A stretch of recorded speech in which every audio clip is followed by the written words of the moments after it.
The following video is a supplemental learning tool for the Rely Gen 2 IntelliPump tire filling process. Always refer to the operator's manual as the main source of information regarding the Rely Gen 2 IntelliPump and the procedures disclosed in this video. Tire processing requires a qualified operator trained on safe work practices, properly handling the chemicals, controlling the pump, troubleshooting alarms, and maintenance issues. Do not operate the Rely Gen 2 IntelliPump if the recommended safety equipment is not available in your work area. Under no circumstances shall Carpenter Company be liable for any injury or damage to persons or property due to a customer's failure to follow or disregard for the instructions and safety procedures set forth in this video and in the operator's manual. It is the customer's responsibility to familiarize themselves and comply with Carpenter Company's instructions and safety procedures when performing tire fill procedures. Untrained and unauthorized operators can cause serious injury or death.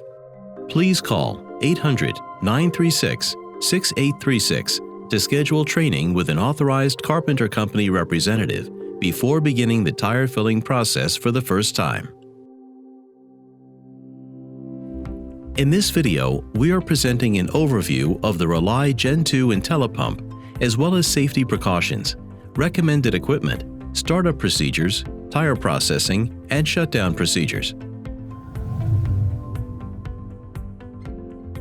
Never process a tire outside a tire cage or other suitable OSHA-approved restraining device. Operators must periodically check the pressure inside the tire to prevent overpressurizing, which can result in serious injury or death. No chunking. Never recycle cured Rely tire fill from old tires into new ones. No smoking in the processing and curing areas. Never leave the pump unattended. Do not operate in an enclosed, poorly ventilated area. Use separate waste containers with lids for Rely tire fill and for the solvent. Beware of pinch points. Hands or fingers can be cut or crushed. This procedure cannot be used with any other tire filling systems. The ideal work environment has an emergency eye wash station and safety signs. An ABC-type fire extinguisher and covered storage and waste containers must be kept nearby. Only wear eye protection approved by OSHA and ANSI. Wear nitrile, butyl, or latex gloves. Make sure you have a first aid kit, 99% alcohol for cleaning, and ear protection. Before starting, completely inspect all tires and rim and wheel assemblies for dirt, product residue, and moisture. Tires must be clean and dry. Check for leaks, internal contamination, damaged or other unsafe conditions in the tire. Inspect damaged, worn, corroded rim and wheels or mounting hardware. Verify that the rim and wheel matches the tire size and construction, and make sure the valve stem is in good working condition. Before starting the filling process, confirm the temperature in the processing area is between 68 to 77 degrees Fahrenheit. When processing a new tire, it's very important to pre-stretch before filling. Please refer to the operator's manual to follow the appropriate steps for this procedure. First, connect the hoses to the A and B side totes. Then, open the valves. Install or check the desiccant cartridge on the A side tote. Connect the IBC feed hoses to the cam lock fittings. Note that the A side should be on the bottom. Then, open the ball valves. Insert the 4 plastic mixers into the mixer tube. Connect the mixer tube onto the manifold block. Clamp the mixer to the holder and tighten the screw. Next, connect the outlet hose. Unscrew the air connector and open the ball valve to drain any solvent. Reconnect the air fitting. Place cloth on top of the brass fitting before blowing the remaining product with the air gun. Now it's time to power up the pump. Connect the 3-phase plug to the socket. Turn on the main switch on the front panel. Press the reset button to power the display. If the reset button has not been pressed, then the e-stop alarm will be displayed. Read the safety information, and if you agree, then press the Accept button on the touchscreen display. Press the Pour button on the status screen and allow material to flow through the system. Take a test cup sample. The sample is collected to ensure the polymer cures correctly. If the test sample material has not started its cure after 30 minutes, stop processing. Check the static mixers and check for other potential issues.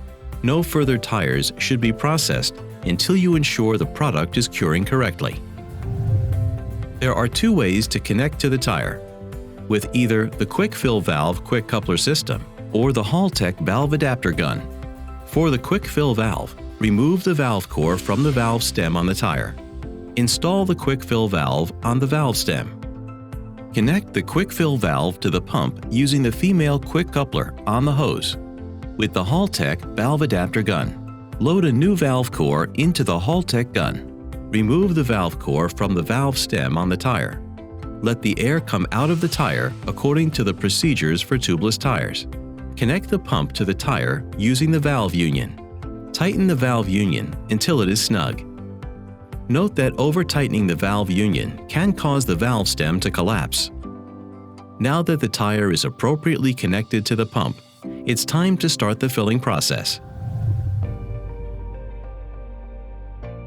In this video, we will present the processing steps for tubeless tires smaller than 24 inches. Always refer to the operator's manual to note and follow the differences for tubeless and tube-type tires. Never process a used tire until you have demounted and inspected the tire and the rim and wheel. Inflate the tire with only enough air to seat the bead. Set the pump to the preferred options of weight and pressure by pushing the buttons on the display. Set the pressure as per the recommendation for the tire to be processed. The maximum pressure is 200 psi. Set the flow rate of the pump. Note that the speed is dependent on the valve type and can be adjusted between 13 to 64 pounds per minute. A recommended starting flow rate would be 44 pounds per minute. Set the estimated fill weight required for the tire size. This can be found within the Carpenter Weight Estimated Guide. Input the tire ID or serial number. This will be used as part of the data caption log. This can be a combination of letters and numbers. The valve stem of the tire should either be at the 4 o'clock position or the 8 o'clock position for processing. Be sure the fill hose and connection to the valve stem is positioned correctly at all times to avoid valve stem damage. Confirm the tire quantity is reading 0 pounds on the status screen. Confirm the status screen is displaying your desired units. Press the reset button on the display to clear the previous parameters. Press the start button. Check if the entries are correct and press yes to start if the settings are per the tire's requirement. Allow the machine to run its cycle, checking the pressures on the display. Approximately halfway during the processing, drill a hole to allow the air to escape.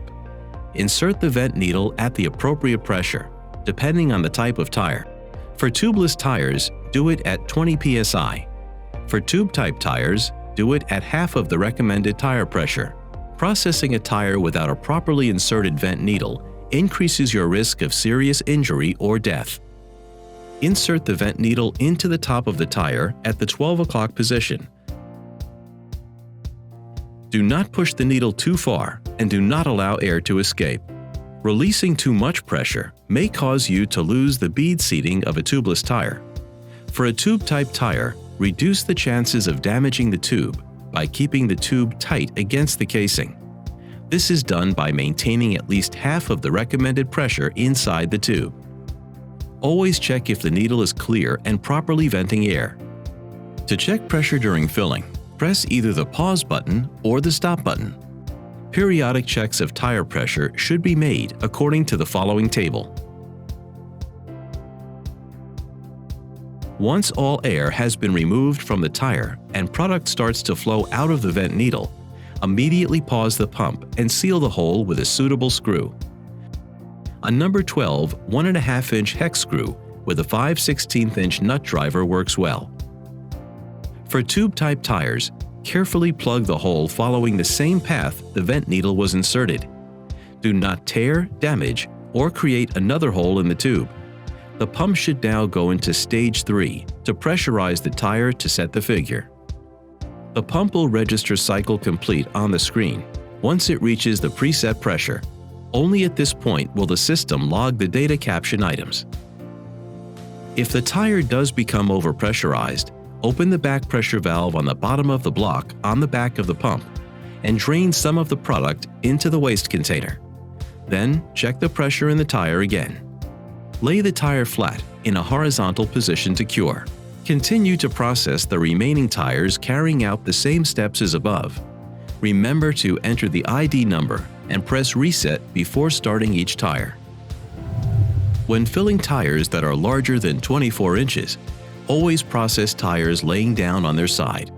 Large tires, especially when mounted and filled with Rely tire fill, are extremely heavy.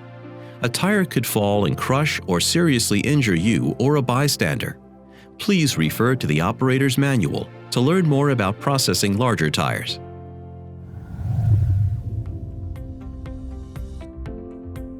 Make sure all tires have been disconnected from the pump. Move all processed tires to the curing area before proceeding with the shutdown. Take a test cup sample by placing the hose above the sample bag and pressing Pour on the display. Next, close the tote valves. Close the B side and A side ball valves. Connect the air gun. Open the blue valve and blow out the material through the manifold block, mixer, and hose. Disconnect the mixer tube and hose from the manifold. Using the large nylon brush provided by Carpenter Company, push the mixing elements from the tube. All items, including the Haltech gun, should be placed within the solvent container. Use the brush to clean and remove all excess product.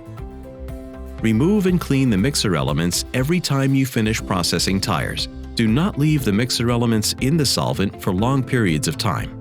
They will become brittle and may be damaged. Pour solvent into the manifold and block. Then place the cap back onto the quick-release fitting. Turn main switch off to power down your IntelliPump. Unplug the 3-phase plug. Wash and store all tools. And finally, clean the processing area. It's important to follow the shutdown procedure accordingly and keep the equipment clean in order to be prepared for the next time you're processing tires, and also preserve the machinery quality.